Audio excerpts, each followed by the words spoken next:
Hello दोस्तों, मधुकामिनी या मोरैया भारत में मिलने वाले सबसे ज्यादा खुशबूदार फूलों में से एक है ये। दोस्तों वैसे तो इसके प्लांट आपको इजीली नर्सरी में मिल जाते हैं, लेकिन आप इनको सीड्स के थ्रू भी ना बहुत आसानी से ग्रो कर सकते हो। तो आज की इस वीडियो में मैं बात करूंगी इनको सीड्स के थ्रू ग्रो करने का सही तरीका, सही समय और उसके लिए सही सॉइल मीडियम क्या होना चाहिए, और साथ ही शेयर करूंगी अपनी वो सीड्स जो मैंने ग्रो करने की कोशिश की थी, उनका क्या रिजल्ट आया। सब कुछ शेयर करूंगी आपके साथ इस एक वीडियो में। बने रहिए मेरे साथ वीडियो के अंत तक।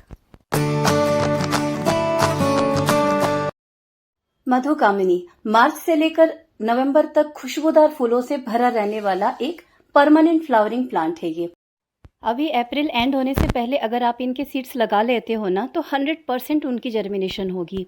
बस आप उन बातों का ध्यान रखिए जो मैं आपको इस वीडियो में बताने वाली हूँ। अगर आपके सारे सीड्स सही तरीके से लगाते हो और वो सारे जर्मिनेट हो जाते हैं ना, तो बहुत ही जल्द आपका पूरा घर आंगन खुशबू से महक उठेगा। तो चलिए बात करते हैं इसको ग्रो करने के लिए आपको सबसे पहले तो सही सीड्स का सिलेक्शन जरूरी है।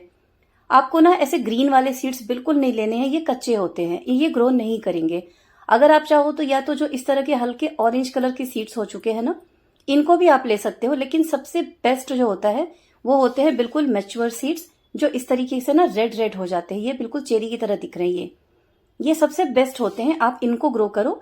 इसको अगर आप ग्रो करते हो तो आपके प्लांट्स जरूर ग्रो करेंगे, आपके सीड्स जरूर जर्मिनेट करेंगे। तो सबसे पहले आपको क्या करना है ना, मैं आपको एक तोड़कर दिखाती हूँ। ये देखो, ये इसको ना जब आप ऐसे तोड़ोगे ना, तो ये देखो, ये जो अंदर से दिख रहे हैं ना, ये सीड्स है इनके।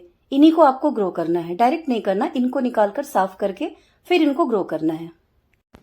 ये मैंने कुछ सीड्स ड्राई करके ले लिए हैं, इनको मैंने पहले अच्छे से क्लीन करके फिर ड्राई कर लिया है। बात करें अगर सॉइल मीडियम की, तो आपको इसके लिए लेना है 50% जो आपका अपना गार्डन सॉइल होता है ना, वो लेना है, और 50% आपको उसमें कोकोपीट ऐड करनी है। दोनों की जो क्वांटिटी है ना दोनों का, वो दोनों इक्वल रखना है, 50% सॉइल और 50% कोकोपीट। दोस्तों जब आप सीड्स को जर्मिनेट कर रहे हो ना, तो इसमें आपको फर्टिलाइज़र ऐड करने की बिल्कुल भी ज़रूरत नहीं होती है। आपको सीड्स को जर्मिनेशन के लिए आपको इसमें फर्टिलाइज़र नहीं ऐड करना है। हम फर्टिलाइज़र तब ऐड करेंगे जब हम रेडी हो चुके जो सैपलिंग्स होते हैं ना, उनको जब आप ट्रांसफ़र करते हो पॉट में, तब आपको फर्टिलाइज़र की ज़रूरत पड़ती है। सीड्स जर्मिनेशन के लिए ना आपको कोकोपीट ही लेना है। वैसे तो आप सैंड भी ले सकते हो, लेकिन क्या है ना, अभी मौसम में गर्माहट शुरू हो चुकी है, और कोकोपीट की खासियत ही यही होती है कि इनका मॉइस्चर रिटेंशन काफ़ी अच्छा होता है। बहुत समय तक ना ये पानी को होल्ड करके रखते हैं। तो इससे क्या होगा ना, अगर आप कोकोपीट ऐड करते हो ना, तो आपको बार बार वाटरिंग करने की ज़रूरत नहीं पड़ेगी। बार बार वाटरिंग करने से क्या होता है, ये जो सीड्स आपने डाल रखे हैं वो मूव कर जाएंगे, हिल जाएंगे, और फिर ठीक से ये जर्मिनेट नहीं हो पाएंगे। तो सैंड की बजाय आप ना कोकोपीट को ही ऐड करना, ताकि आपको बार बार वाटरिंग की ज़रूरत ना पड़े। अब ना मैं इसको अच्छे से मिक्स कर लेती हूँ, उसके बाद पॉट में भर लेती हूँ। पॉट में डालने के बाद आपको इसमें सीड्स डालने हैं करीब जो आपकी जो अपर लेयर जो होगी ना सॉइल की, उससे कम से कम 1/2 से 1 इंच, उससे ज्यादा आपको ना तो बहुत अंदर करना है, ना ही बहुत ऊपर रखना है। ये मेरा जो पॉट साइज है ना, इसके हिसाब से मैं इसमें 3 से 4 सीड्स डालूंगी। बहुत सारे एक साथ नहीं डालना है, क्योंकि जब आपको अलग अलग करना होगा ना, तो फिर आपको मुश्किल आएगी। वैसे जरूरी नहीं कि सारे जर्मिनेट भी हो जाए, इसलिए आपको 3 से 4 इसमें डालने ही है। इस साइज के हिसाब से मैंने इसमें 3 डाले हैं, मैं 1-2 और डाल दूंगी। और ये छोटा सा पॉट है तो मैं इसमें 2 ही डाल रही हूँ। अगर नहीं हुआ तो फिर मैं बाद में इसमें कुछ सीड्स और डाल दूंगी। तो करीब करीब 1/2 इंच से 1 इंच के बीच में आपको इसकी गहराई रखनी है, उतना अंदर आपको डालना है, और उसके बाद उसको अच्छे से भरपूर पानी दे देनी है। ये सीड्स इस तरीके से ना ऊपर तैरने लगे तो आपको परेशान होने की जरूरत नहीं है, हम दोबारा इसको अंदर डाल देंगे। तो इसमें भरपूर वाटरिंग करनी है, जितना कि ये ड्रेनेज होल से बाहर निकल जाए। ये सीड्स ऊपर आ गए ना, तो मैं इसको अंदर कर दे रही हूँ। थोड़ा हल्के हाथों से आपको दबाना है। वैसे भी कोकोपीट हमने डाल रखी है ना, तो हमारा सॉइल मीडियम जो है वो हल्का ही होगा। तो ये तो हो गई सीड्स को लगाने की बात।